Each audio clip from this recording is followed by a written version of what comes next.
আসসালামু আলাইকুম। তোমরা যারা ব্যবসা শিক্ষা অনুষদের শিক্ষার্থী রয়েছে তোমাদের সকলকে আজকের ক্লাসে স্বাগত জানাচ্ছি। এবং তোমরা জিএসটি পরীক্ষা তোমাদের সন্নিকটে, সেই জিএসটি পরীক্ষার আজকে আমরা একটি মডেল টেস্ট সলভ করব, যে মডেল টেস্টে তোমরা মোট 15টি এমসিকিউ থাকবে। আমরা জানি যে আমাদের জিএসটিতে তোমাদের যারা ব্যবসা শিক্ষা রয়েছে তোমাদের ইংরেজিতে মোট 15টা এমসিকিউ থাকবে, এবং সেই 15টা এমসিকিউ আসলে কেমন টপিক থেকে আসতে পারে সেই আঙ্গিকে আমরা আসলে একটি মডেল টেস্ট সাজানোর চেষ্টা করেছি।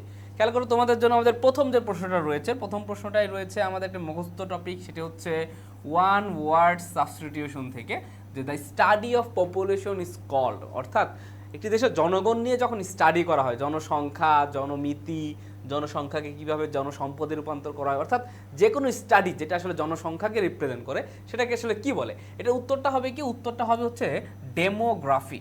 ডেমোগ্রাফি শব্দটা হবে এটার উত্তর। তো খেয়াল করে এখানে পপুলোগ্রাফি এটা আসলে কোনো ওয়ার্ডই না।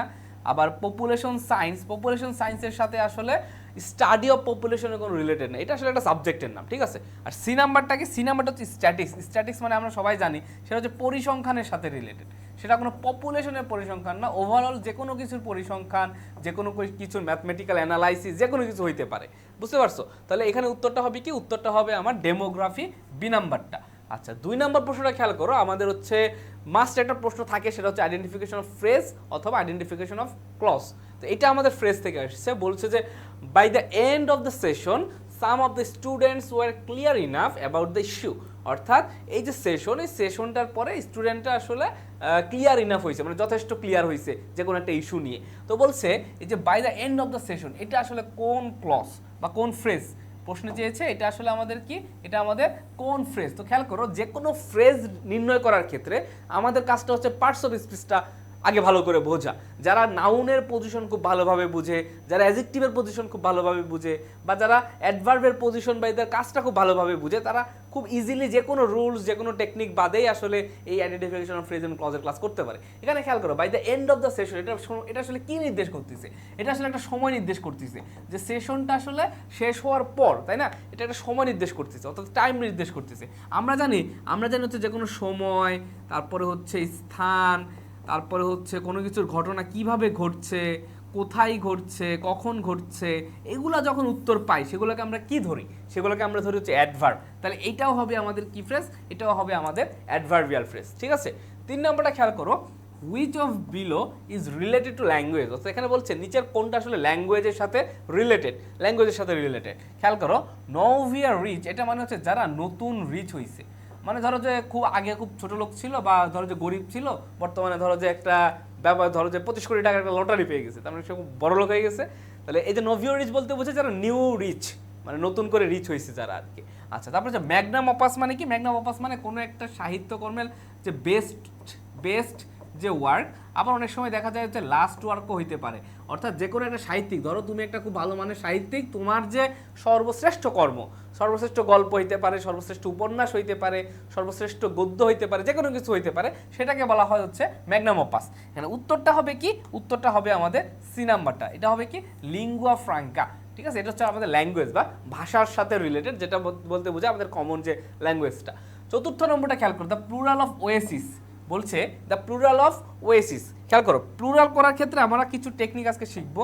যেমন কোনো একটা শব্দের শেষে যদি ইউএম থাকে, সেটা হচ্ছে সিঙ্গুলার, আর সেটাকে প্লুরালে রূপান্তর করার জন্য তোমাকে কি করতে হবে? ইউএমটা তুলে দিয়ে এ লিখতে হবে। যেমন কি?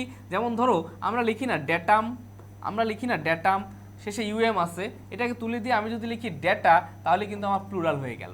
তারপরে খেয়াল করো, কোনো একটা শব্দের শেষে তুমি যখন ইউএস পাবা, সেটাকে তুলে দিয়ে তুমি আই লিখবা। যেমন কি? যেমন ধরো আমরা লিখি না সিলেবাস, এই সিলেবাসের শেষে দেখা খেয়াল করো ইউএস আছে, তাহলে এইটার প্লুরাল ফর্ম কি? এটার প্লুরাল ফর্ম হবে সিলেবি। কি হবে? সিলেবি। তারপরে একইভাবে ধরো তুমি একটা শব্দের শেষে যখন আইএস পাবা, কি পাবা? আইএস পাবা। এটাকে প্লুরাল করার নিয়ম কি? প্লুরাল করার নিয়ম হচ্ছে ইএস করতে হবে। যেমন কি? যেমন ধরো বললাম থিসিস, কি বললাম? থিসিস। এটা প্লুরাল কি হবে? আইএসকে ইএস এ রূপান্তর করতে হবে। ঠিক একইভাবে এই প্রশ্নটাও আমাদের সেম কোশ্চেন, শেষে আইএস আছে, এটাকে জাস্ট আমরা ইএস এ রূপান্তর করবো। তাহলে কি হবে? ওএসএস কোথায় আছে? ওএসইএস। তাহলে উত্তরটা হবে ডি নাম্বারটা। 5 নম্বর খেয়াল করো, the word pedagogue is related to. আসলে পিডিয়াগগ মানেটা কি? পিডিয়াগগ মানে হচ্ছে যেটা আসলে শিক্ষার সাথে রিলেটেড। কিসের সাথে রিলেটেড? পিডেগগ হচ্ছে শিক্ষায়তনিক বা শিক্ষার সাথে রিলেটেড, তাহলে উত্তরটা হবে বি নাম্বারটা, এডুকেশন। তোমাদের এইরকম যে এরকম যে ইডিয়মস অ্যান্ড ফ্রেজ বলো বা তোমাদের যে ভোকেজ রিলেটেড যে ওয়ার্ডগুলো বলো, এগুলো প্রচুর আসবে পরীক্ষাতে, এগুলো একটু পরীক্ষার আগে ভালো মতো দেখে যাবা। 6 নাম্বারটা বলছে the boy was dash TV last night, সে বয়টা আসলে টিভি দেখতেছিল। তাহলে কোনো একটা টিভি দেখা অর্থে আসলে আমরা কি বুঝি? এটা কি সিইং হবে, নোটিসিং হবে, ওয়াচিং হবে, নাকি ভিউইং হবে? আসলে কি এইগুলো আসলে পার্থক্যটা কি খেয়াল করো। সিইং মানেটা কি? সিইং মানে তুমি একটা কোনো একটা অবজেক্ট মানে জাস্ট দেখছো, মানে দেখেছো আর কি, জাস্ট, ঠিক আছে, কোনো একটা তুমি দেখেছো, এটা মানে হচ্ছে সিইং হচ্ছে ধরো কোনো একটা অবজেক্ট, ধরো যে স্ট্যান্ড দাঁড়ায় আছে মনে করো, বা একটা পাখি, সে পাখিটাকে তুমি দেখছো। আবার নোটিসিং মানে কি? হঠাৎ করে কোনো একটা কিছু তুমি যখন নোটিস করবে, হঠাৎ করে নোটিস করা হয় হচ্ছে কি হঠাৎ করে, বা কোনো একটা সিঙ্গেল অবজেক্টের ওপরে। আচ্ছা, তারপরে ভিউ মানে কি? ভিউ মানে কোনো একটা ধরো যে এক্সিবিশন হচ্ছে, প্রদর্শনী হচ্ছে, সেই প্রদর্শনীটা তুমি দেখতে গেছো, সেটাকে বলবো হচ্ছে ভিউইং। আর ওয়াচিং মানেটা হচ্ছে যখন কোনো টিভি চ্যানেলে বা রেডিওতে তো শোনা হয়, টিভি চ্যানেল বা যে কোনো ব্রডকাস্ট যখন তুমি দেখবা, সেই অর্থে আমরা ইউজ করে হচ্ছে কি, সেই অর্থে ইউজ করে হচ্ছে ওয়াচিং। তাহলে মানে সিইং, নোটিসিং, ওয়াচিং, ভিউইং প্রায় সেম ক্যাটাগরি হইলেও এদের ভিতরে একটা সূক্ষ্ম পার্থক্য রয়েছে, ঠিক আছে। 7 নম্বরটা বলছে the car started working and it gave the man complete dash. Complete dash, খেয়াল করো এখানে বলছে, দেখো কমপ্লিট ওয়ার্ডটা কি? কমপ্লিট ওয়ার্ডটা হচ্ছে একটা অ্যাডজেক্টিভ। কি কমপ্লিট ওয়ার্ডটা হচ্ছে এই বাক্যে কি একটা অ্যাডজেক্টিভ। আর আমরা জানি অ্যাডজেক্টিভ কোথায় বসে?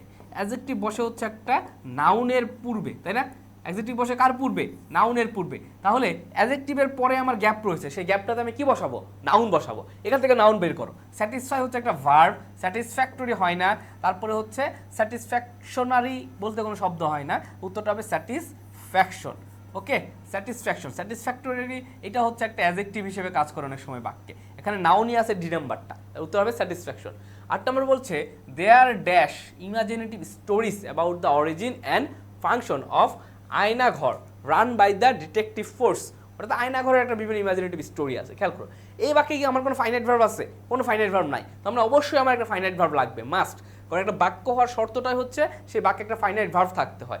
তো খেয়াল করো বি নাম্বারটাতে আর সি নাম্বারটাতে কোনো ফাইনাইট ভার্ব নাই, এই দুটো আমার আগেই বাদ। এখন আর মাছ দিব নাকি আর মেনু দিব সেটা ডিপেন্ড করে পরবর্তী নাউনটার উপরে। আমরা জানি মাছ বসে কার পূর্বে? মাছ বসে হচ্ছে আনকাউন্টেবল নাউনের পূর্বে। কার পূর্বে? আনকাউন্টেবল নাউনের পূর্বে। মেনি বসে কার পূর্বে? মেনি বসে কাউন্টেবল নাউনের পূর্বে। কার পূর্বে? মেনি বসে কাউন্টেবল নাউনের পূর্বে। মেনি বসে কাউন্টেবল নাউনের পূর্বে। কেন খেয়াল করি ইমাজিনেটিভ স্টোরিজ, স্টোরিজটা যেহেতু আমরা প্লুরাল করছি, আর প্লুরাল করা যায় কাকে? প্লুরাল করা যায় শুধুমাত্র কাউন্টেবল নাউনকে। তার মানে যেহেতু কাউন্টেবল নাউন বসছে, তাহলে উত্তরটা হবে কি আমার ডি নাম্বারটা, আর মেনি। 9 নাম্বারটা what would be synonym of the word elapse. আচ্ছা, ইল্যাপস মানেটা কি? ইল্যাপস মানে বোঝায় কোনো কিছু বহমান, কি করা? কোনো কিছু বহমান, বা ধরো যে চলা, অর্থাৎ একটা পাস করা কোনো কিছু, ঠিক আছে, কোনো কিছু পাস করা অর্থে। তাহলে উত্তরটা হবে কি বি নাম্বারটা। স্পেন্ড মানে আমরা জানি ব্যয় করা, লস মানে হারানো, ইউজ মানে ব্যবহার করা, এগুলো কোনোটা আসলে বহমান বা চলাচল করার অর্থে যায় না, উত্তরটা হবে সেজন্য বি। আচ্ছা, 10 নম্বরটা বলছে killing of a king can be called. এটাও আমাদের ওয়ান ওয়ার্ড সাবস্টিটিউশন থেকে আসছে, অর্থাৎ বলছে একটা কিংকে যখন তুমি কিল করবা সেটাকে আসলে কি বলা হয়? যেমন ধরো তুমি যখন নিজেই নিজেকে কিল করো সেটাকে কি বলি আমরা? সুইসাইড বলি। তারপরে তুমি যখন ম্যাস পিপুলকে কিল করবা, মানে ধরো যে খুবই একটা গণহত্যা চালাইছে, সেটাকে কি বলে? সেটাকে বলা হচ্ছে জেনোসাইড। সেটাকে কি বলে? জেনোসাইড বলে। ওকে, ঠিক একইভাবে কিংকে যখন তুমি কিল করবা তখন সেটাকে বলা হচ্ছে রেজিসাইড, REGICIDE। কিঙ্গোসাইড বলতে কিছু হয় না। আর জেনোসাইড মানে হচ্ছে ম্যাস কিলিং, যেটা হচ্ছে ম্যাস পিপুলকে তুমি কিল করবা সেটা হচ্ছে কি জেনোসাইড। ওকে, আর এটা হচ্ছে উত্তর। 11 নম্বরটা খেয়াল করবো, বলছে হোয়েন ড্যাশ মি। আচ্ছা, এটা একটা ইন্টারোগেটিভ সেন্টেন্স। এটা কি? একটা ইন্টারোগেটিভ সেন্টেন্স। ইন্টারোগেটিভ সেন্টেন্সের স্ট্রাকচার কি? আমাদের ইন্টারোগেটিভ সেন্টেন্সের ক্ষেত্রে একটা WH ওয়ার্ড থাকে, তারপরে একটা অক্সিলারি ভার্ব বসাই আমরা, তারপরে একটা সাবজেক্ট বসাই, তারপরে একটা মেইন ভার্ব বসাই, তারপরে কোনো কিছু থাকলে থাকলো, না থাকলে আমার নাই, তাই না? এটা হচ্ছে আমাদের ইন্টারোগেটিভ সেন্টেন্সের একটা স্ট্রাকচার। এটা হচ্ছে কি স্ট্রাকচার। এই স্ট্রাকচারটা জাস্ট আমরা এই সিকোয়েন্সটা মেনটেন করে আমরা উত্তর করার চেষ্টা করব। সিকোয়েন্সটা কি দেখো, এখানে হোয়েন মানে WH ওয়ার্ডটা আছে, তারপরে আমার কি লাগবে? আগে অক্সিলারি ভার্ব লাগবে। এখন অপশনে দেখবো কোনটাতে অক্সিলারি ভার্ব নাই, সেটা বাদ দিব। দেখো সি, এটা কোনো অক্সিলারি ভার্ব না, নাই। ডি, অক্সিলারি ভার্ব নাই, বাদ। অক্সিলারি ভার্ব আছে ডিড আর ডিড। আচ্ছা, অক্সিলারি ভার্বের পরে সাবজেক্ট লাগবে, সি একটা সাবজেক্ট, কোনো সমস্যা নাই। তারপর একটা মেইন ভার্ব লাগবে, কলও একটা মেইন ভার্ব, তাহলে আমি কোনটা নিব? তাই না? খেয়াল করো, আমরা জানি কি, আমরা জানি ডু, ডাজ, তারপর হচ্ছে ডিড, এদের পরে সবসময় কি বসে? V1 বসে। এই নাম্বারটাতে রয়েছে হচ্ছে V3, তাহলে উত্তরটা হচ্ছে আমার আলটিমেটলি কি? উত্তরটা হচ্ছে বি নাম্বারটা, when did she call me, সে আমাকে কখন কল করেছিল। ঠিক আছে, আচ্ছা 12 নাম্বারটা বলছে 2/3 অফ দ্য বুক। খেয়াল করো, যে কোনো ভগ্নাংশ কি, যে কোনো ভগ্নাংশ বা যে কোনো শতাংশ, এরা কি, এরা আসলে বাক্যে কোনো প্রভাব ফেলতে পারে না। যে কোনো ভগ্নাংশ বা শতাংশ বাক্যের ভার্বের ওপর কোনো প্রভাব ফেলতে পারে না। নিয়মটা কি? নিয়মটা হচ্ছে এদের যে পরবর্তী, এদের পরবর্তী নাউন অনুযায়ী ভার্ব বসবে, এদের পরবর্তী নাউন অনুযায়ী ভার্ব বসবে, তাই না? ভার্ব বসবে। খেয়াল করো, তাহলে এখানে বলছে দ্য বুক যেহেতু আমার সিঙ্গুলার, তাহলে অবশ্যই এখানে একটা সিঙ্গুলার ভার্ব বসবে। হ্যাভ সিঙ্গুলার ভার্ব না বাদ? হ্যাভ সিঙ্গুলার ভার্ব না বাদ? এখন আমি হ্যাজ ফিনিশড দিব নাকি হ্যাজ বিন ফিনিশড দিব? খেয়াল করো, বই কি নিজেই ফিনিশের কাজ করতে পারে? কখনোই পারে না। তার মানে বইটা হচ্ছে এখানে প্যাসিভ, আর প্যাসিভ অনুযায়ী আমাদের উত্তরটা হবে কি? সি নাম্বারটা, the book has been finished. আচ্ছা 13 নম্বরটা বলছে কারেজ ফেয়ার লাইট। এটা হচ্ছে আমাদের একটা অ্যানালজির কোশ্চেন। কিসের কোশ্চেন? অ্যানালজি। আচ্ছা অ্যানালজির প্রশ্ন হচ্ছে, বলছে কারেজ মানে আমরা জানি হচ্ছে সাহস, তাই না? আর ফেয়ার মানে কি? ফেয়ার মানে হচ্ছে ভয়। ফেয়ার মানে কি? ফেয়ার মানে হচ্ছে ভয়। তাহলে এইখানে আসলে এদের ভিতরে সম্পর্কটা কেমন? সম্পর্কটা হচ্ছে অপোজিট সম্পর্ক। সম্পর্কটা কেমন? সম্পর্কটা হচ্ছে অপোজিট। আচ্ছা অপোজিট সম্পর্ক। তাইলে লাইট মানে আমরা জানি আলো, লাইট মানে যদি আলো, তাহলে এইটার সাথে যদি আমি মিল রাখতে চাই, তাহলে অপর পাশে আমাদের একটা অপোজিট কিছু বসাইতে হবে। তাহলে আলোর অপোজিট কি? আলোর অপোজিট হচ্ছে অন্ধকার। তাহলে অন্ধকার অর্থে খেয়াল করো, সান অন্ধকার না, ক্যান্ডেল অন্ধকার না, অন্ধকার হচ্ছে কি? ডার্কনেস। এখানে যেহেতু ফেয়ার নাউন, এখানেও আমরা একটা নাউনই বসাইতে হবে, সেজন্য উত্তরটা হচ্ছে এ নাম্বারটা। আচ্ছা 14 নম্বর বলছে চুজ দ্য সিনোনিম অফ ল্যাকোনিক। ল্যাকোনিক মানেটা কি?